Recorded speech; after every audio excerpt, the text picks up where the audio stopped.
Buenos días, buenas tardes, buenas noches, dependiendo del día que me estén viendo y a la hora que me estén viendo.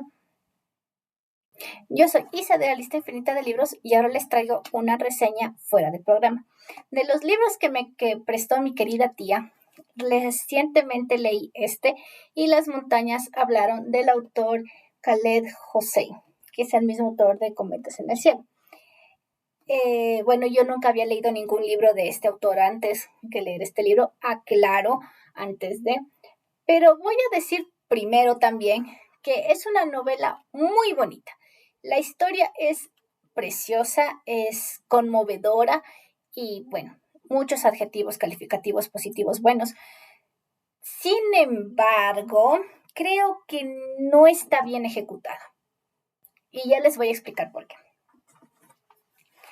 Bueno, primero que nada, la historia, como ustedes sabrán, los que han leído, pero obviamente los que no han leído y lo que está aquí atrás, es de justamente un padre que tiene que forzadamente eh, vender a un niño, a un hijo, para poder sobrevivir, digámoslo así. No tienen mucho dinero, viven en una aldea muy pobre, tiene una nueva esposa, la nueva esposa le está dando nuevos hijos, entonces la situación no le alcanza, no encuentra solución, así que toman como familia esta decisión, pero obviamente los niños no toman esta decisión, lo toman los adultos. Esa es la primicia del libro, es lo que dice en el resumen de aquí, ¿ya? Los primeros capítulos están, digamos, con una visión, o sea, el punto de vista del hijo mayor, que él se ha hecho cargo de la niña que va a separarse desde que nació, aunque no le tocaba, porque lamentablemente su mamá falleció en el parto. Así que aunque no le tocaba ese trabajo, él lo hizo. Él lo desempeñó desde los 7 años hasta los 10 años que estuvo con su hermano. Todo bien hasta ahí. Perfecto. La historia de cómo el autor nos trae un primer capítulo con un cuento de hadas inventado, obviamente, en la que ya nos da más o menos de qué trata la novela. Y en un segundo capítulo, la visión del niño que sospecha lo que va a ser su padre, pero aún así no lo quiere aceptar hasta verlo con sus propios ojos y obviamente odia a su padre por eso. ¿Ya? Está perfectamente bien. Los dos primeros capítulos son una joya completa. El tercer capítulo se deslinda un poco de digamos, de la rama principal de la novela y nos muestra el conflicto que tiene la nueva esposa de este hombre, cómo ella llegó a ser su nueva esposa y los sentimientos que ha tenido hacia él y hacia sus hijos, básicamente, que no dejan de ser una mujer bastante sencilla, bastante amorosa, pero como no son sus hijos, entonces no siente esa conexión y ella misma lo reconoce y no puede hacer nada. Lo intenta, pero no logra, digamos, compenetrar, ni ellos con ella. Y es bastante triste y nos muestra como que un poco más el contexto de la historia familiar de estos niños que acaban de sufrir esta experiencia dolorosa. Eh, Porque ahí vemos más o menos el contexto de cómo estaba el pueblo antes de, cómo era el hombre antes de y cómo se volvió después de la muerte de primera esposa y todas estas cuestiones, ¿ya? Ya.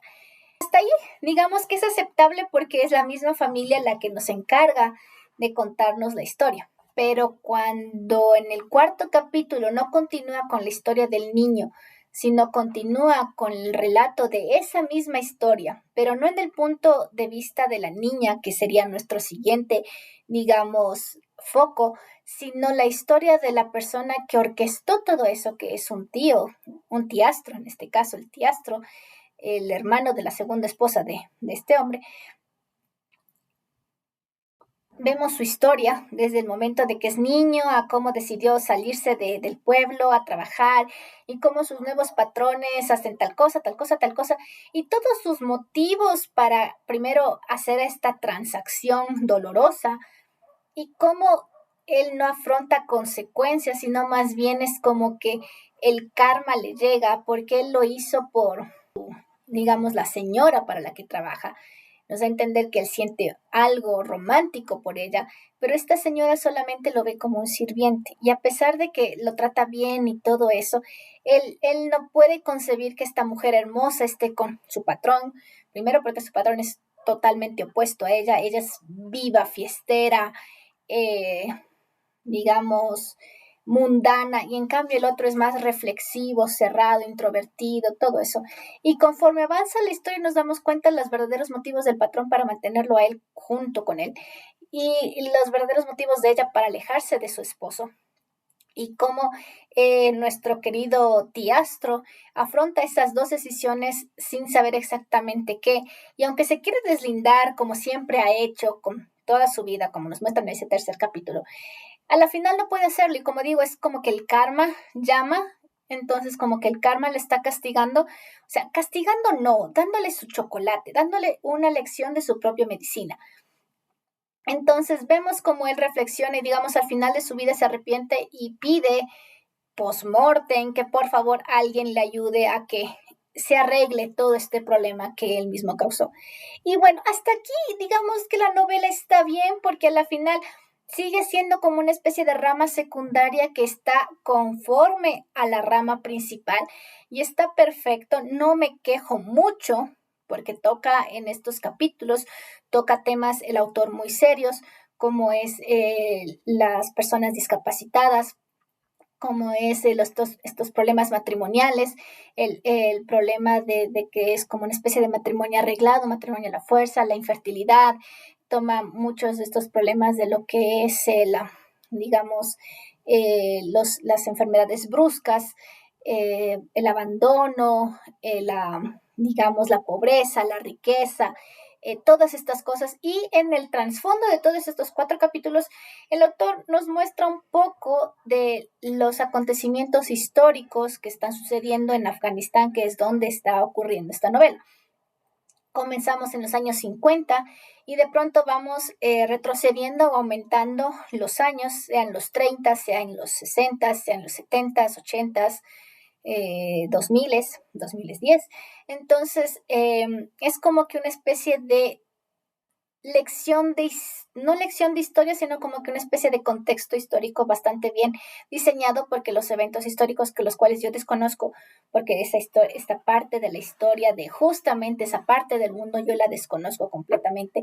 Sé lo que aprendí de lo que viví en las noticias y en mi generación, pero no sé todo.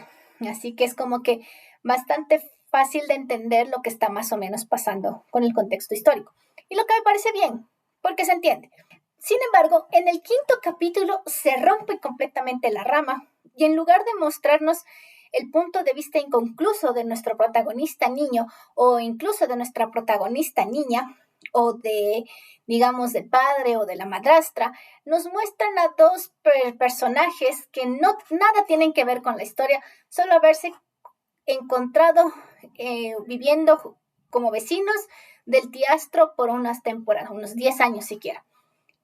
Y nada más. Ese capítulo nos da a entender, y lo odié porque nada me mostró de nada. O sea, un poquito, digámoslo así, una cosita chiquita de lo que sucede con uno de los protagonistas, pero no lo suficiente para que me justifique la presencia de estos dos personajes que me cortan la rama sin que yo quiera saber nada de sus vidas, porque sus vidas la verdad no me interesa saber qué pasó con el niño, qué pasó cuando creció, qué pasó con el padre del niño que el Tiastro dijo tal cosa que pasó, qué pasó con la madrastra, qué pasó con los hijos que tenía la madrastra. Quiero saber eso, o sea, cuéntame eso. Pero no, el autor lo que hace es a estos dos personajes darles la gran misión de darnos el contexto de cómo las personas de Afganistán que lograron escapar durante las grandes revueltas que fue a inicios de los 70 más o menos, que lograron escapar y refugiarse en Estados Unidos, regresan después, digamos, del conflicto grande a reclamar lo que es de ellos, como los gringos salvadores, digamos, ese complejo de Salvador que tienen muchos americanos y que se les critica mucho, exactamente igual, solamente porque como tienen un empleo más estable, tienden a vanagloriarse con sus congéneres que obviamente han sufrido y se quedaron sufriendo las atrocidades de estos conflictos. y como el que, digamos, el personaje que es más mundano, más banal, más odioso, resultó ser la persona que terminó ayudando a una personita, una pequeña, en gran necesidad, y mientras que el que de verdad lo sentía, el que de verdad entendía la situación, el que de verdad sentía tan empatía y tal dolor por esa persona, esa niña que estaba sufriendo en el hospital, no hace nada. Y es como una especie de extraño giro del destino, bastante cruel y bastante rudo, que a la final me decepcionó bastante, porque me vas a poner una historia de que él decide hacer algo, pero a la final no hace nada. Es horrible. Bueno, en la novela nos muestra que tal vez él lo intenta, pero no pelea, no tiene interés. Es como que, bueno, intenté, ya. Entonces es frustrante, como lector es frustrante, porque primero no quería saber nada de lo que estaba pasando contigo, y segundo, me dices que te vas a rendir así como así, y luego piensas decir como que esperas que te reclamen. Durante este capítulo es como que este personaje busca una especie de validación, como que le digan lo intentaste, eres un héroe, alguna cosa así, no como el otro que por vanagloriarse, digamos, cumple. Nuestro siguiente capítulo retoma la rama principal, a pesar de que se cortó, retoma la trama principal y nos muestra el pasado, presente pasado y presente de la niña que se fue de los brazos de su hermano, como ella fue, digamos, la madre al separarse del marido. Se puso un continente, un océano de por medio. Se mudaron a Europa, se mudaron a Francia, y la madre, en su calidad de libertina, continúa con estas actitudes, y a pesar de que desde los primeros capítulos, al menos la historia del tiastro, nos muestra que ella tenía gran interés en ser lo que hace una mujer, o sea, ser madre, al rato de los ratos no cumple esa función. Es una mujer que buscaba la maternidad, pero una maternidad cómoda, en esa maternidad que tú encargas a la nodriza, al bebé, y tú te vas al brunch o te vas de compras al centro comercial o te vas al evento de ópera. Todo eso, estás con los grandes de la cultura, y tu hija está creciendo sola, básicamente. Solo que en esta ocasión, como ella, digamos, no tiene las capacidades económicas para conseguirse una niñera, la niña básicamente creció sola en todo este nuevo país, este nuevo continente. Se está adaptando de lo que ella esperaba, que su hija fuera una mujer bella, también como ella, digamos, vivaracha, atrevida, digamos, pasional. La niña resultó una mujer súper inteligente, tan inteligente que se graduó como PhD en matemáticas puras. ¿Saben lo difícil que es eso? Yo con las justas sé sumar y restar. Yo admiro a las personas que saben cálculo, que saben integrales, que saben derivadas, y que te calculan una resta solamente con ver, nada más. Es impresionante, pero para eso a la madre era un fracaso como mujer. O sea, no era, es como que ella ponía su visión de la mujer, de la feminidad, en la hija que ni siquiera tuvo el descaro de criar. Y eso es un capítulo bastante frustrante también, porque vemos que la hija, por tratar de llamar la atención de su madre, o tal vez digamos, de compensar la falta de un padre, porque lo separaron del padre que hacía esfuerzos por criarla, por amarla, a pesar de que no era biológica de él, busca esta figura paterna en lugares donde no debe. Y es frustrante porque tú ya ves las red flags y tú no puedes hacer nada porque ya está escrito. Pero aún así ves cómo ella logra salir de ese círculo, y a pesar de que nunca entendió a la mujer que llamaba madre, ya cuando le llega la verdad es como que todo le hace clic, y finalmente entendió todo y se sentía liberada. Y eso es lo bonito de este capítulo, es como que liberador, aunque triste, porque el autor no le gusta que las personas tengan un final feliz en este libro. O sea, nada puede tener un final feliz. Obviamente nuestra protagonista, la niña, que ahora es una mujer adulta de unos 50, 60 años más o menos, ahora tiene sus hijos, sus nietos y todo eso, pero es como que siente tristeza porque uno de los hijos no la entiende y ella no logró entenderlo, y bueno, se siente sola enfrentando una vejez sin su marido, que lamentablemente falleció, y bueno, cosas normales que pasan en la vida, hasta que le llega esta notificación y le hace clic. Y eso es bueno. Este es el sexto capítulo y está muy bien, me encantó, retomó bastante bien la trama. Pero el séptimo capítulo, no. Sí, el séptimo capítulo nos cambian totalmente de personaje nuevamente, pero no es un corte como el quinto, sino es otra rama. Ya en este caso sale de la rama secundaria de la madrastra, porque nos habla de, bueno, ni siquiera, digamos, bueno, les explico. En el siguiente capítulo, que es el séptimo capítulo, nos habla de un personaje también random, que es una visión de un niño de 12 años, en la que su padre es al parecer un hombre muy importante en un pueblito que todos conocemos bien, pero vamos a tardar en reconocer, porque obviamente ya todo es moderno. Entonces, este niño está viviendo en su mansión, tiene videojuegos a disposición, tiene películas a disposición, tiene todo el patio lleno para él, todo, solo tiene todos los juguetes que puede desear, admira mucho a su padre, su madre está siempre contenta, tiene sus sirvientes, pero un día, cuando acompaña a su padre a un evento, ve como un hombre con un niño se acercan a su padre y él simplemente les rehuye. Ya, y él no entiende por qué. Generalmente sabe que su padre es bastante abierto con todas las personas, pero con esta persona no. Y esa persona se vuelve a presentar en las puertas de su mansión y todo el mundo le dice que no hable con este hombre. ¿Por qué? No sabemos. Pero tú como lector ya empiezas a soltar como alarmas de que algo está pasando, ¿ya? Entonces, en algún punto del destino, estos dos niños, el niño con el anciano que rehuye a su padre y él como protagonista de este capítulo, se encuentran y entablan una conversación, ¿ya? Una conversación tipo, digamos, el príncipe y el mendigo, ¿ya? El príncipe cree entender el mundo porque es de lo poco que sabe, pero el mendigo le abre los ojos a la realidad. Ya le cuenta que fue refugiado, le cuenta que salió de su pueblo, que era ese pueblo, para refugiarse de no sé qué evento, batalla, cosas, y le obligaron ya cuando tenía, digamos, estaba acostumbrado a su vida como refugiado ahí, esperaba hacer su vida en ese nuevo país que a pesar de su estado de refugiado, lo había aceptado o se había criado y había aceptado, digamos, vivir ahí para toda su vida. Su padre lo trae de vuelta porque ya el conflicto acabó, todas esas cosas, pero a la final resulta que ya no tienen nada, no tienen nada. Y justo la tierra que le pertenecía a su padre lo ocupa este niño. Y este niño no tiene ni idea. Él, según él, esa casa es de su padre desde hace tiempos inmemoriales, que por poco la casa siempre estuvo ahí. Pero cuando el niño le abre los ojos y le cuenta, no, tu padre cogió, vino, expropió todo este terreno, que era la aldea original. Ese árbol cortado que está atrás, lo cortó mi abuelo. Después, obviamente. Era el árbol más viejo del pueblo y lo cortó mi abuelo.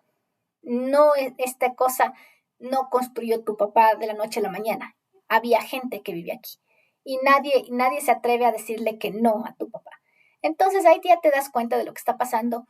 Y aunque el niño no entiende al inicio, pasa un incidente que llama mucho la atención y el niño le hace reflexionar sobre exactamente qué es lo que crees que hace tu papá. Y al decir eso, el niño empieza a reflexionar muchas cosas. Todo lo que su papá le había contado, todas las batallas y las glorias que su papá le había contado. Con esa pregunta le hace dar la vuelta a la moneda y se da cuenta de que su papá no es un héroe, es un terrorista, es una persona que usó su poder y la violencia para sacar y matar personas y apropiarse de esa tierra y quién sabe qué más cosas está haciendo al momento. Y esa parte me gustó del capítulo, aunque no me gustó que lo hayan enfocado en un personaje fuera de la rama de la historia principal. Pero sin embargo, yo creo que este capítulo debió haber sido una historia completamente aparte. Debió haber sido un relato corto o un relato o una novela más corta, aparte, completamente aparte. Daba perfectamente para una novela aparte porque todos los temas que está contando este capítulo, todo lo que es posguerra, todo lo que el niño creyó, se da cuenta de que vive en una jaula de oro, literalmente le tapan el sol con el dedo, le pintan todo maravilloso, solamente ve las pancartas, es como esta cueva de este mito griego que había los hombres en la cueva y uno sale y ve la realidad y quiere regresar y nadie le cree. Ese, no me acuerdo el nombre. Pero todo esta cosa de la cueva y el humo, todo este humo y espejos que su madre y su padre le están presentando y sus propios sirvientes también le están presentando, le hace clic y se da cuenta de que es un prisionero en su propia casa, en su propia vida, y que hasta que su padre se muera y él pueda, digamos, lindarse de su apellido, salir de ahí, él va a estar, digamos, amarrado a todo esto que el niño que él desconoce, el niño que le abrió los ojos, reclama, aborrece, odia, pero él no puede hacer nada. Porque el momento en que se ponga en contra de su papá, las consecuencias van a ser grandes y él apenas es un niño de 12 años sin poder en nada. Por eso digo, este capítulo es súper interesante, no tiene nada que ver con la novela, me enoja eso, pero podría haber sido una novela totalmente aparte y no sé por qué está ahí. No sé por qué, solamente para darnos un contexto de lo que pasó con la madrastra, sus hijos y sus nietos, pero nada más. Entonces me frustra, porque es como que quiero saber qué pasó con el niño, ya vimos qué pasó con la niña, me parece perfecto, pero no quiero saber qué pasó con esa señora. O tal vez sí, pero no tan bien para yo desear que eso hubiera sido una novela aparte. El penúltimo capítulo, el capítulo 8, también me presenta un personaje que nada tiene que ver. Que nada tiene que ver. Y no digo que es un capítulo malo, es bueno, pero nada tiene que ver. Y me frustra, porque este personaje es uno de los secundarios, muy secundarios, que tuvo contacto con el tiastro en el 5º capítulo.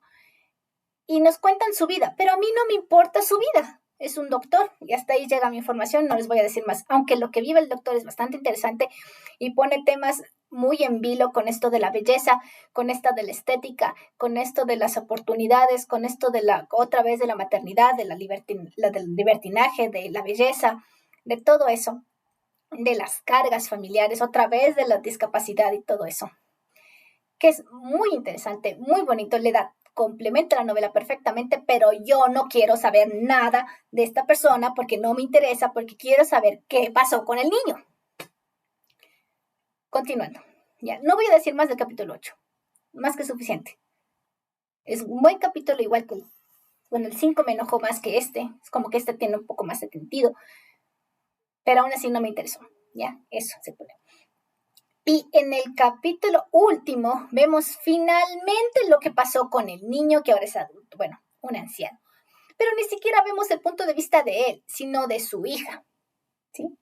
Ya, entonces vemos el momento exacto en que a ella le llega una llamada telefónica en la que una supuesta mujer es su tía, ¿ya? Ella sabe quién es su tía, porque su padre nunca olvidó a su hermana menor. Él le tenía metido de ceja en ceja que tienes una tía que se llama tal, y era una niña muy bonita y pasó esto. Pero obviamente él no puede estar pensando todo el tiempo en su hermana, tiene que sobrevivir, tiene que, digamos, mantener como hombre de familia, tiene que mantener a su madrastra y a sus hermanastros hasta lo que pueda. Pero lamentablemente eso no se lo cuenta a su hija. Y su hija nos cuenta cómo ella vivió como primera generación de inmigrante de justamente esta nacionalidad Afganistán en Norteamérica. Cómo ella tuvo que sufrir estas diferencias culturales por el hecho de que sus amigos podían ir al museo, a una pijamada nocturna en el museo, que hubiera sido una experiencia muy bonita, por cierto. Bueno, no el museo, en el acuario. Imagínense dormir bajo peces, o sea, tiburones, ballenas. No sé qué tienen en los acuarios allá en Estados Unidos, pero deben tener maravillas. Pero ella no podía asistir porque su religión tenía una festividad justamente esa noche y su padre es bastante, digamos, religioso. Entonces, esas costumbres se respetan. Cómo ella sufrió porque su padre le obligó a aprender su lengua originaria, que a la larga está bien. Aprendan sobre sus raíces, porque luego están con estas crisis de identidad que no saben qué son y obviamente en Estados Unidos, como está en la actualidad, son atacados por cualquier cosa y es mejor que sepan de dónde vienen, qué pasó y por qué están ahí, ¿ya? antes de que pase como Siempre Verde, que es otra cosa que ya hablé y que me indignó y eso. Pero bueno, la cuestión es que, bueno, si es que quieren ver lo que cómo me indignó Siempre Verde, les voy a poner ahí el video de donde yo hablo de esa novela. Pero bueno, la cuestión es que nos hablan de lo difícil que fue para ella soportar, digamos, ser la buena hija, digamos, la niña de los ojos de su papá, para luego afrontar dos situaciones muy difíciles que otra vez hablan en este caso de la vejez, de la enfermedad y de muchas otras cosas estas que tienen que ver con ser justamente migrante sola en Estados Unidos con dos padres que ya no pueden valerse por sí mismos y ella cortar sus sueños para poder ser la buena hija, ¿me entienden? Hasta que llega su tía y obviamente vemos que, como digo, al autor no le gustan los finales felices, porque tranquilamente pudo haber sido un reencuentro muy bonito, que hubiera terminado muy bonita la novela, pero como es alérgico a los finales felices, vemos que nuestro protagonista está con una enfermedad ligada a la vejez, que es la demencia senil, y él está en una fase relativamente avanzada en la que ya no apenas reconoce a la gente y es bastante cruel, porque a la final no hubo un encuentro bonito, no hubo un encuentro esperanzador. El autor es alérgico a los finales felices, como vuelvo a repetir, pero aún así digamos que la hija entiende su pasado, entiende el pasado de su padre, entiende que su padre jamás se olvidó de su hermana, y a pesar de que ahora no se acuerda de nada, digamos que ella tiene paz porque se lograron encontrar a pesar de las circunstancias. Entonces, no les voy a dar detalles porque obviamente los detalles son lo importante del libro. Pero sepan eso, que no es un final feliz, no es un final bonito. Y yo creo que al menos el capítulo 5 y el capítulo 8 totalmente pueden salir. El capítulo 7 perfectamente puede ser una secuela o una novela aparte que hubiera quedado perfectamente bien para otro libro. Pero no sé por qué lo agregó. Es muy buen capítulo, pero no me interesó. O sea, como es la punta de vista de un externo, entonces no me gustó mucho. Pero detalles, ¿ya? En total, 3 estrellas de 5 no está mal. Y como les digo, es una novela hermosa, muy bonita, conmovedora, triste, nostálgica es más, porque todo esto toma el tema de la familia, de la sociedad, de la labor de la mujer, la maternidad, y en muchas formas habla de la maternidad, de las discapacidades, de obviamente la vejez, de la demencia senil y todas estas cosas importantes. Pero el quinto y el 8, si se saltan esos capítulos, no creo que pase nada, porque no nos aportan nada. Bueno, al menos me pasó eso. Ya, no sé ustedes. Díganme si es que ustedes lo leyeron y me consideran equivocado, si es que dejan eso en los comentarios. Con respeto, no tengo ningún problema. Pueden hacerlo. Entonces, eso. Eso es todo lo que tengo que rajar, como dicen los otros youtubers, rajar de esta novela, que, como les digo, es bastante bonita, pero mal ejecutada. Bueno, eso es todo lo que quería hablar. Ya nos veremos en otro video. Chao.